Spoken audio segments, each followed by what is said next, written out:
کیا تو سبحان اللہ۔ اسی لیے اعلیٰ حضرت عظیم البرکت نے کہا تھا یا رسول اللہ تو ہے عین نور تیرا سب کا رانا نور کا، تیری نسل پاک میں ہے بچہ بچہ نور کا۔ آپ بھی بولے تیری نسل پاک میں ہے بچہ بچہ نور کا۔ پہلی بات آل بیت کون ہے؟ نبی پاک کی بیویاں، حضور کی بیٹیاں، حضور کے بیٹے، سارا خاندان ایماندار حضور کی آل بیت ہے، اس لیے ان کو جو مانے گا وہی مومن ہوگا۔ اور الحمدللہ یہ عقیدہ اللہ نے اہل سنت کو عطا کیا۔ اگلی بات فرمایا آل بیت سے محبت کرو، آل بیت سے محبت رکھا کرو۔ میرے کریم نے فرمایا احبو اہل بیتی لحبی، اے لوگو میری وجہ سے میرے اہل بیت سے محبت کیا کرو، وجہ میری ہے۔ دوستو ہاں نبی پاک کا رشتہ دو جہاں میں کام آئے گا، آج بھی نبی کا کلمہ کام آئے گا، قبر میں بھی کام آئے گا، حشر میں بھی کام آئے گا۔ تو جس نبی کا نام دو جہاں میں کام آئے گا اس نبی کریم، اس نبی محترم کہیے صلی اللہ علیہ وسلم نے فرمایا میری وجہ سے میرے اہل بیت کی عزت کرو، میری وجہ سے میرے اہل بیت سے محبت کرو۔ بس بیٹا یا بیٹھ جاؤ یا پاس کرو۔ بڑے آدمی خود دینا چاہیں تو رکھ دے، ورنہ تقریر میں رکاوٹ نہ ڈالیں۔ آپ کو پتہ ہے اللہ کی مرضی ہے، مجھے کوئی کمی نہیں ہے، آپ دینا چاہتے ہو تو بیٹھ کر پہنچا، نہیں تو تقریر سنیں۔ اتنی گرمی میں کیا پیسوں کے لیے آپ بیٹھیں یا میں بیٹھا؟ تقریر کی طرف توجہ کریں۔ اگر بھیجنے ہیں محبت کا اظہار ہے تو بیٹھے بیٹھے پہنچا دے، ورنہ تقریر۔ پہلی بات آل بیت کون ہے؟ اور آل بیت نبی پاک کا سارا ایماندار خاندان ہے، اور یہ عقیدہ اہل سنت کو حاصل ہے۔ پھر آل بیت کی محبت ضروری ہے۔ میرے آقا کریم نے آل بیت کی محبت کا بار بار حکم دیا اور فرمایا میری وجہ سے محبت کرو۔ بولو کیا فرمایا؟ میری وجہ سے محبت، مجھے بولو میری وجہ سے۔ سروبا میں میرا بیٹا آ جائے، آپ نہ جانتے ہو، کوئی آپ کو بتائے قاری صاحب بتائیں یہ قریشی صاحب کا بیٹا ہے، آپ اسے محبت سے ملیں گے، حقیقت میں وہ محبت اس سے نہیں، وہ محبت مجھ سے۔ کیا خیال ہے آپ؟ احبو لأہل بیتی لحبی، احبو اہل بیتی لحبی، لوگوں میری وجہ سے میرے اہل بیت سے پیار کرو۔ اللہ کی قسم رسول اللہ کے صحابہ نے حضور کی وجہ سے اہل بیت سے پیار کیا۔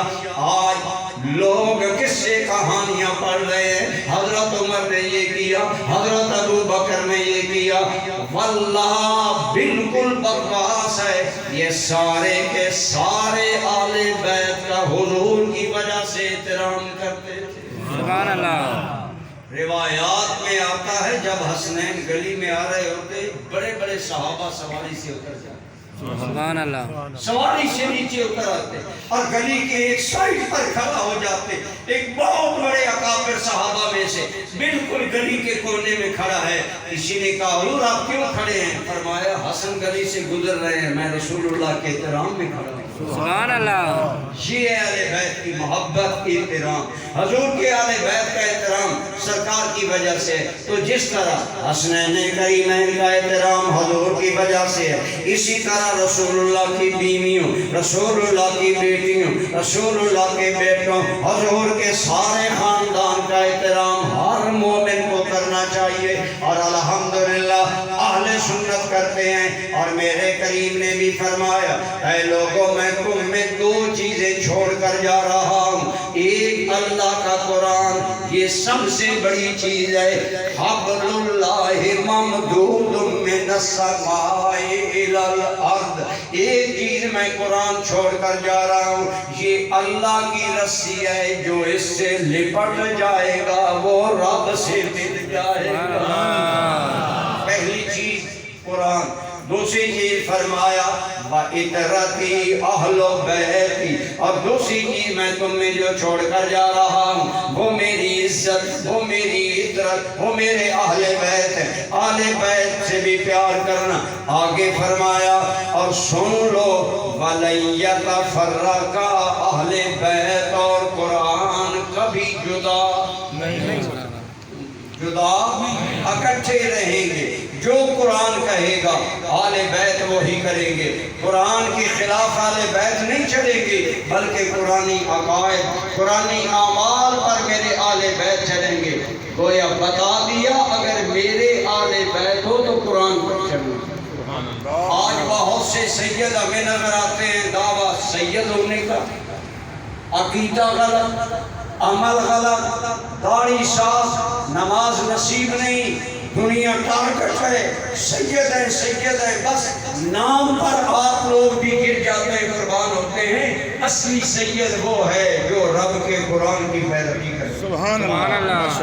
آپ صلی اللہ علیہ وسلم نے فرمایا میرے آل بیت قرآن سے جدا نہیں ہوں گے. تو برادران اسلام قرآن اور اہل بیت اکٹھے رہیں گے. ہم اہل سنت اسی بات کو مانتے ہیں اور واقعہ کربلا کو بھی اسی تناظر میں مانتے ہیں. آج واقعہ کربلا صبح و شام بیان ہو رہا ہے.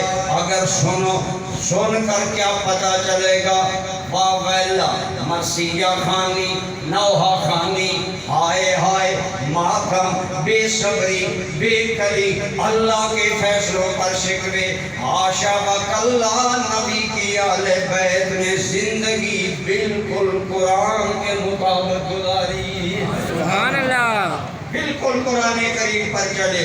روایات میں آتا ہے شہزادہ پاک موجود ہیں، مہمان آ گئے، خادم کو کہا مہمان ہے لے آؤ کھانا. آپ کا خادم کھانا لا رہا ہے، دسترخوان بھی چکائے، لیکن خادم جب آیا قدم پھسل گیا. آپ سوچیں مہمان دسترخوان پر ہو، اگر نوکر اور خادم کھانا ضائع کر دے، برتن توڑ دے، ہمارا رد عمل کیا ہوتا ہے؟ آنکھوں میں خون اتر آتا ہے، منہ میں گالیاں، جھاگ، غصہ، انتہائی جلال ہوتا ہے.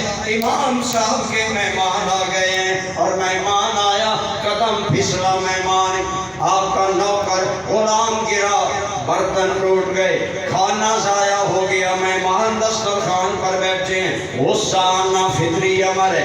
امام صاحب جلال میں آ گئے، غصے میں آ گئے، لیکن غلام نے دیکھا کہ امام صاحب ناراض ہو گئے ہیں. اور یہ سچ ہے اگر امام ناراض ہو گئے تو آمنہ کا لا بھی ناراض ہو جائے گا، رب ذوالجلال بھی ناراض ہو جائے گا. وہ غلام اٹھتا آیا اور قرآن پڑھا، کہنے لگا حضور والا مجھ سے غلطی ہو گئی، پر رب کا قرآن کہتا ہے وَالْقَاسِمِينَ الْغَيْظَ، اللہ کے بندے اللہ کے لیے غصہ پی جاتے ہیں. سروبا والو جو ہی نوکر غلام کی زبان پر قرآن کی آیت آئی، امام کا جلال جمال میں بدل گیا. سبحان اللہ. جو سمجھو کہ فوراً امام علی مقام قرآن کے مفہوم میں ڈھل گئے. آپ نے فرمایا پریشان نہ ہو، قد قسمت غیظی، میں نے غصہ پی لیا ہے. لیکن وہ مطمئن نہیں ہے. اس نے آیت آگے پڑھی، اللہ کے بندے غصہ پی جاتے ہیں، وَالْعَافِينَ عَنِ النَّاسِ، اللہ کے بندے معاف کر دیتے ہیں. آپ نے فرمایا قد عفوت عنک، میں نے تمہیں معاف بھی کر دیا. اس نے پڑھا ان اللہ یحب المحسنین، اللہ احسان کرنے والوں کو پسند کرتا ہے. آپ نے فرمایا جا، ہم نے غصہ بھی پی لیا، ہم نے تمہیں معاف بھی کر دیا اور احسان کرتے ہوئے تمہیں آزاد بھی کر دیا ہے. سبحان اللہ. نعرہ تکبیر، نعرہ رسالت، یا رسول اللہ. نعرہ تحقیق، اچھا یا نعرہ حیدری. یا علی. آپ کا نعرہ یہ بڑا سست ہے. ایک مرتبہ سارے بول کر جواب دے، نعرہ تکبیر. دیکھیں کتنا پیارا نعرہ، نعرہ رسالت. یا رسول اللہ. جاگا کر میں کر رہا ہوں، میرے آقا فرمائے اور قرآن اکٹھے رہیں گے۔ امام پاک نے ثابت کر دیا لوگوں ہزار جلال ہو، ہزار غصہ ہو، ہزار انتقام ہو، اگر میرے نانا کا قرآن سامنے ہوگا حسین گردن جھکا دے گا، گویا پتہ چلا۔ اسی لیے میں کہتا ہوں حسین پاک کی آج ہر کوئی تعریفیں کرتا ہے، لیکن حضور جلال امت کے خادم سے سنو کہ عظمت کردار سے تشریح قرآن ہے حسین۔ سبحان اللہ۔ آپ نے کبھی ٹی وی پر مجلس تو دیکھی ہوگی نا، دوڑے پر لوگ داد دیتے ہوئے آسمان سے سر لگاتے ہیں، نظر آتے ہیں، اور آپ سنی سبحان اللہ بھی نہیں کہہ سکتے۔ عظمت قرآن سے، عظمت کردار سے تشریح قرآن ہے حسین۔ سبحان اللہ۔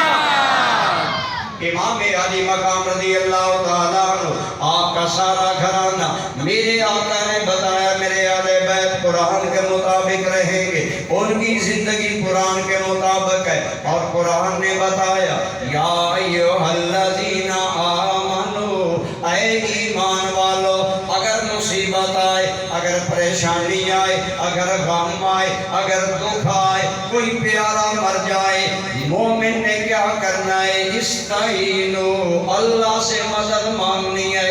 کس چیز سے؟ بالصبر والصلاۃ، اللہ سے مدد مانگو دو چیزوں کے ساتھ، ایک صبر اور ایک نماز۔ کہ بولے ایک صبر اور نماز۔ فرمایا صبر اختیار کرنا، نماز پڑھنا اگر مشکل وقت آ جائے۔ اب آپ بتائیں امام علی مقام جو قرآن پر عمل کرنے والے ہیں اور قرآن کا ہر وقت دامن تھامنے والے ہیں، ان کی زندگی آپ سوچ کر بتائیں قرآن کے موافق ہوگی یا مخالف ہوگی؟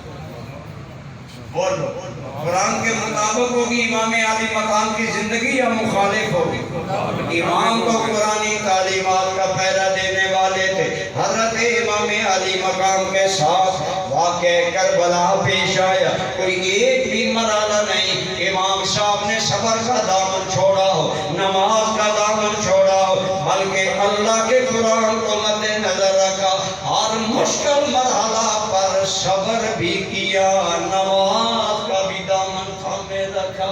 سبحان اللہ۔ اس لیے امام علی مقام کی شہادت، امام علی مقام کے ذکر میں اگر بے صبری ہے، اگر بے عقلی ہے، آج تو پتہ چلتا ہے شاید واقعہ کربلا آیا اسی لیے دنیا نوحہ خوانی سیکھ لے، دنیا مرثیہ خوانی کو پروٹیکٹ کرے، مرثیہ خوانی سیکھے سکھائے۔ حاشا وکلا، میں کہتا ہوں حسین پاک کی زندگی نوحہ خوانی سکھانے کے لیے نہیں، مرثیہ خوانی سکھانے والی نہیں، ہر حال میں قرآن خوانی سکھانے والی۔ سبحان اللہ۔ ہر وقت اللہ کا قرآن مد نظر رکھو، دیکھو اللہ کا قرآن جو کہتا ہے وہی کرو۔ میرے دوستو آپ ذرا سوچیں، اللہ نہ کرے اگر کوئی سروبا کا آدمی مکین ہو، اس کو سروبا سے کوئی بندہ ظلمن نکال دے، وہ کتنے دکھ سے آہیں بھرے گا۔ آئے میرے ماں باپ کا شہر چھوٹ گیا، آبا و اجداد کی نگری سے مجھے نکال دیا گیا۔ یزید جب برسر اقتدار آیا، امام پاک سے بیعت کا مطالبہ ہوا، امام پاک نے فرمایا میں بند کمرے میں کوئی بات نہیں کروں گا، جو کروں گا علن اعلان کروں گا، لیکن دن بدن حالات بدل رہے ہیں۔ امام صاحب سمجھ گئے اگر میں بیعت نہیں کرتا یہ لوگ مجھے مدینہ میں قتل کر دیں گے، ہمارا نقصان ہوگا، میرے نانا جان کے شہر کی عزت پامال ہوگی، مدینہ کی حرمت پامال ہوگی۔ لہٰذا امام علی مقام نے سوچا کہ میں ہجرت کر جاتا ہوں۔ دوستان گرامی قدر، امام علی مقام نے ہجرت کیوں کی ہے؟ ایک ظالم کی بیعت نہیں کرنی، ایک ظالم کے سامنے نہیں جھکنا، اس لیے مدینہ پاک چھوڑا۔ لیکن ایمان سے بتائیں آج 14ویں 15ویں صدی کا مسلمان جب مدینہ سے نکلتا ہے، مدینہ چھوڑتا ہے، میرے دوستو مومن رو رہے ہوتے ہیں۔ ہر مدینے سے نکلنے والا مومن اشکبار ہے، آہیں بھرتا ہے، خدایا تیرے نبی کے شہر میں آیا، اب جا رہا ہوں، کاش میں مدینہ نہ چھوٹتا، امام علی مقام سے مدینہ چھوٹا، کتنا بڑا مشکل مرحلہ، لیکن امام علی مقام صبر کر رہے ہیں، کیوں؟ اور بتا رہے ہیں لوگوں مدینہ جیسا پیارا وطن اللہ کے لیے چھوڑنا پڑے حسین پھر بھی راضی۔ سبحان اللہ۔ اور امام علی مقام نے مدینہ پاک چھوڑا، مکہ پاک آئے، پھر مکہ میں کوفیوں کے خط آئے اور کہا حسین ابن علی ہم تیرے شیعہ، ہم تیرے ابا کے شیعہ، اگر یہ الفاظ نہ ہونا شیعہ سنی کتابوں میں تو میرے گلے میں نفرت پھیلانے کے لیے یہ باتیں نہیں کر رہا، حقیقت آپ کو بتانے کے لیے کر رہا ہوں۔ کوفہ سے امام حسین کو خط لکھ کر بلانے والے کون تھے؟ شیعان علی۔ دعویٰ تھا ہم آپ کے شیعہ، ہم آپ کے ابا کے شیعہ۔ اس وقت شیعہ اس طرح باقاعدہ ایک فرقہ نہیں تھا، لیکن انہوں نے یہ کہا ہم آپ کے شیعہ، آپ کے ابا کے شیعہ، آپ کو لکھتے ہیں آپ ہمارے پاس آ جائیں، اگر آپ آئیں گے ہم آپ کی بیعت کریں گے، یزید کا انکار کریں گے اور یزید کے خلاف امام علی مقام کا ساتھ دیں گے۔ امام علی مقام ان کے پاس نہیں گئے، لیکن جب خط اس مضمون کے آئے، اے حسین ابن علی ہم نے تمہیں 100 سے زیادہ خط لکھے، قاصد بھیجے، پیغام بھیجے، تم نہیں آ رہے، اگر ہم یزید کی بیعت کرتے ہیں، اگر ہم نے ظالم کی بیعت کر لی، کل قیامت کا دن ہوگا، گریباں حسین کا ہوگا، ہاتھ ہمارا ہوگا، ہم عرض کریں گے یا اللہ ہم نے حسین کو بلایا تھا، حسین ہمیں ظالم کی بیعت سے بچانے کے لیے نہیں آیا، اب امام حسین مکہ چھوڑ کر جا رہے ہیں، کیوں جا رہے ہیں؟ اس لیے اگر میرے جانے سے کوفہ والے ظالم کی بیعت سے بچ سکتے ہیں، میرا خاندان بھی خطرے میں چلا جائے، حسین نانا کی امت کو بچائے گا۔ سبحان اللہ۔ یہ موقف تھا امام علی مقام رضی اللہ تعالیٰ عنہ کا کہ اگر میرے جانے سے کوفہ والے اور امت ظالم کی بیعت سے بچ سکتی ہے تو میں جانے کے لیے تیار ہوں۔ تو گویا امام علی مقام نے عین قرآن کے مطابق موقف اختیار کیا۔ کیوں؟ قرآن کہتا ہے کسی نافرمان کی بیعت نہیں کرنا۔ وَلَا تُطِعْ مَنْ أَغْفَلْنَا قَلْبَهُ عَنْ ذِكْرِنَا وَاتَّبَعَ هَوَاهُ وَكَانَ أَمْرُهُ فُرُطًا۔ قرآن کہتا ہے اس کی بیعت نہ کرو جس کے دل کو ہم نے اپنے ذکر سے غافل کر دیا۔ اور یزید کے بارے میں تمام تاریخوں میں موجود ہے کہ یزید شراب پیتا تھا، شراب کی مستی میں نمازیں ضائع کرتا تھا، شرعی حدود کا خیال نہیں رکھتا تھا، بیت المال کو ذاتی جاگیر سمجھ کر استعمال کرتا تھا جیسے آج ہمارے حکمران کر رہے ہیں، اور ہماری پوری قوم مقروض پیدا ہو رہی ہے۔ اللہ ماشاءاللہ کوئی اچھے بندے ہیں، تو بہرحال عرض یہ کر رہا ہوں جب یزید کا یہ کردار تھا، امام علی مقام نے بیعت اس لیے نہیں کی کہ اللہ کا قرآن مجھے بیعت کرنے کی اجازت نہیں دیتا۔ امام صاحب کا ہر موقف قرآن کے مطابق تھا۔ اور پھر آپ تشریف لے گئے، بعض لوگ کہتے ہیں حسین حکومت لینے کے لیے گئے، میں نے کہا ٹارگٹ حکومت نہیں تھا، ٹارگٹ تھا امت کو ظالم کی بیعت سے بچانا، ظالم کی اطاعت سے بچانا، اور ان لوگوں کی اطاعت سے بچانا جو اللہ کے دین کی حدود کا پاس نہیں کرتے۔ آگے حالات بدل گئے اور پھر جنگ کی صورت بن گئی، لیکن میں عرض کر رہا ہوں برادران اسلام، امام حسین علی مقام رضی اللہ تعالیٰ عنہ کا واقعہ کربلا بھی اگر دیکھے تو قرآن کے خلاف نہیں، عین قرآن کے مطابق آپ نے موقف اختیار کیا، لیکن اس میں پھر جتنی مشکل سے مشکل اور مصیبت بھری گھڑیاں آئیں، امام حسین نے کسی مقام پر صبر کا دامن نہیں چھوڑا، صابر رہے، شاکر رہے، اللہ کے فیصلوں پر راضی رہے۔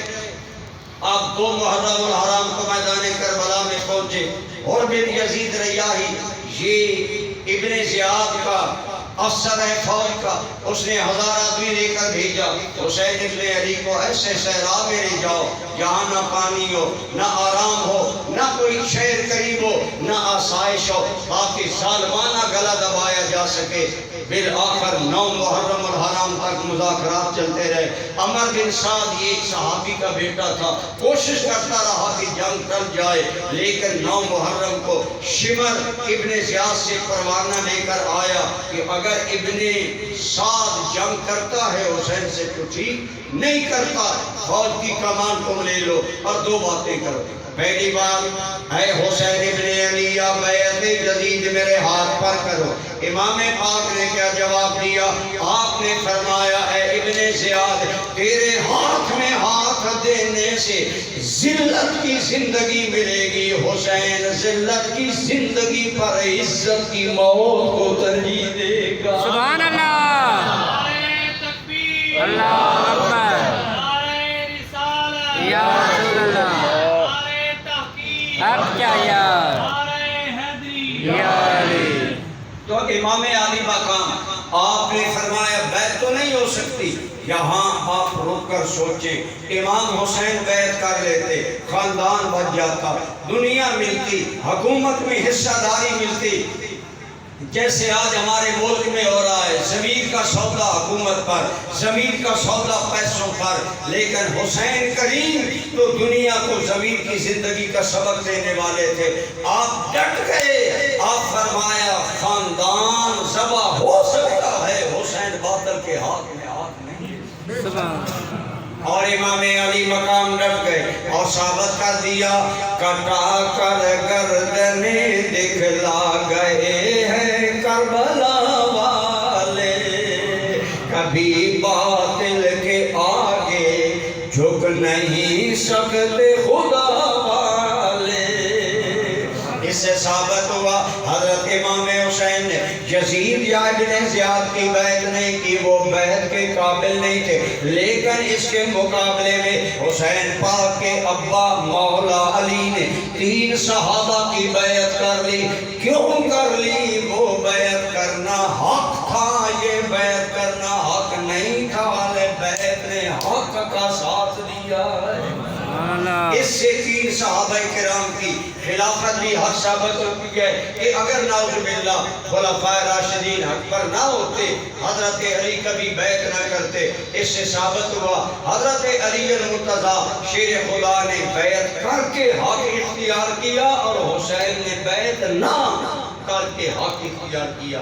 اور قرآن کا دامن، قرآن کا ساتھ آل بیت نے نہیں چھوڑا۔ پھر دوسری بات تھی یا بیعت کرو یا پھر جنگ۔ امام علی مقام نے فرمایا جنگ تو میں نہیں کروں گا، تم کرنا چاہتے ہو تو تمہاری مرضی، لیکن اگر کرو گے ہم دفاع کریں گے، ہم بھی آل بنی ہاشم ہیں، ہم بھی اپنا کردار ادا کریں گے۔ اور پھر امام علی مقام رضی اللہ تعالیٰ عنہ پر 10 محرم الحرام کو قیامت صغریٰ قائم کی گئی، آپ کے خلاف ہر ظلم روا رکھا گیا، اور اس حق موقف میں امام علی مقام کا قربان خاندان ہوا، پیارے بیٹے بھائی عزیز قربان ہوئے، لیکن امام علی مقام نے کہیں بھی حوصلہ نہیں ہارا، کہیں بھی ہمت نہیں آئی، بلکہ ان ظالموں نے، عموماً میں کہتا ہوں میدان کربلا کا جب ذکر آتا ہے، اور جہاں بھی سنو سنی ذاکر شیعہ ذاکر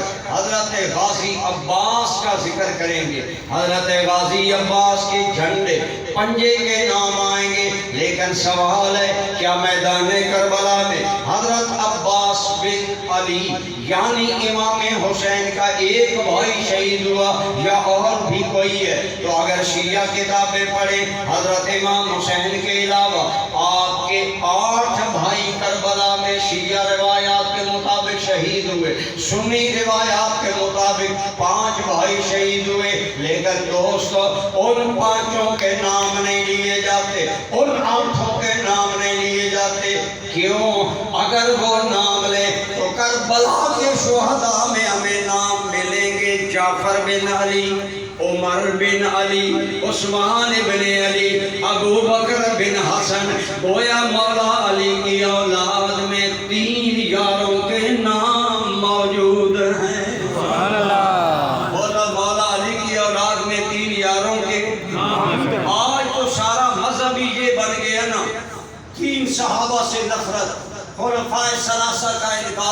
ابو بکر و عمر عثمان غنی کی غیبت اور گلا، اور ہمارے بات سننی ایسے کمزور عقیدے کے عمل ہے، صرف چاولوں کے لیے وہاں چلے جاتے ہیں۔ آپ بتائیں، آپ اگر صرف چاولوں، تبرک، پانی کی گلاس اور تھوڑی سی چودراہٹ اور ٹور کے لیے وہاں جائیں گے تو بتائیں، اگر رسول اللہ نے پوچھ لیا کہ جہاں میری بیویوں کا گلا ہوتا ہے وہاں تو پانی پینے جاتا تھا، رسول اللہ کے سامنے کیا جواب؟ حضور کے منہ پر پھر ایک بھیڑ چال ہے، ہر بندہ کالے کپڑے پہن رہا ہے، کالے کپڑے غم کا اظہار ہے، اب پتہ نہیں چلتا سنی کون ہے شیعہ کون ہے۔ خدا آپ اپنی پہچان پیدا کریں، اپنا نظریہ بنائیں، اپنا عقیدہ بنائیں۔ بڑی ذمہ داری سے کہہ رہا ہوں، کالا لباس پہننا خود شیعہ کے نزدیک حرام ہے، خود شیعہ کے نزدیک حرام ہے کالا لباس پہننا۔ ہمارے نزدیک جائز ہے، سنیوں کے نزدیک ہم کہتے ہیں کالے کپڑے پہننا جائز ہے، کالی بسکٹ پہننا جائز ہے، کالی پگڑی باندھنا جائز ہے، جائز ہے، اللہ نے ہر چیز حلال کی ہے۔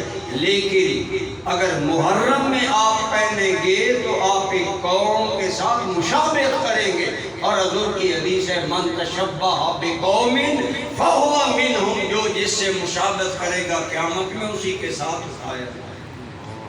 نوجوان سنیو، تھوڑے سے دنوں کے لیے کالے کپڑے پہن کر ان لوگوں کے ساتھ اگر ملو گے، کل اللہ نے حشر ان کے ساتھ کیا تو کیا ہوگا؟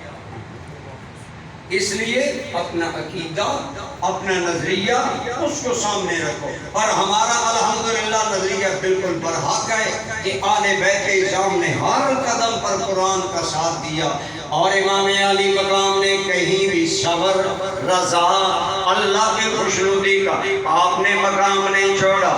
اس روایت کے راوی امام زین العابدین ہے جو میں بیان کر رہا ہوں۔ ہم یہ نہیں کہتے خیمے سے آواز آئی، کونے سے آواز آئی، آواز کا پتہ نہیں۔ یہ روایت کامل ابن اسیر البدایہ والنہایہ، طبری، تینوں کتابوں میں آئی ہے جو عربی ماخذ ہے۔ حضرت امام زین العابدین روایت کرتے ہیں کہ 10 محرم الحرام کی رات ہے، طے ہو گیا، شمر نے کہا یا بیعت کرو یا جنگ کرو۔ امام علی مقام نے فرمایا بیعت تو ہو نہیں سکتی، جنگ تمہارا معاملہ ہے، لیکن اگر کرنی ہے تو رات ہونے والی ہے، اب جنگ شروع نہ کرو۔